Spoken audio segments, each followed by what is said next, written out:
C'est un enjeu de société de protéger l'animal pour protéger l'homme après. J'ai toujours eu des relations très, très fortes avec mes chiens. Bon, pour moi, c'est aussi une question d'équilibre, parce que le chien équilibre la personne. Ça va au-delà même de la relation. Je pense que le chien donne beaucoup, donc il permet d'équilibrer. Je pense que pour un enfant, par exemple, d'être élevé avec un animal et un chien, c'est un facteur d'épanouissement. On le voit bien justement que les enfants avec les chiens et les chiens avec les enfants ont des relations particulières et développent cette sensibilité qui sera utile aussi toute leur vie.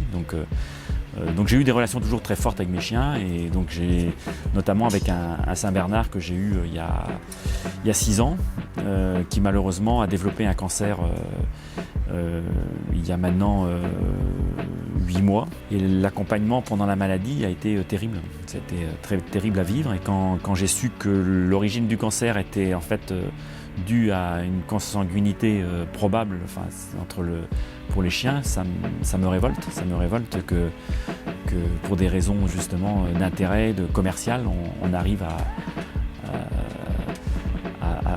faire des chiens qui souffrent après, qui font souffrir tout le monde, et donc je dirais, l'accompagnement de la maladie de mon chien a été terrible. Et quand je pense que les gens qui sont confrontés à amener l'euthanasie du chien, c'est une épreuve qui est terrible.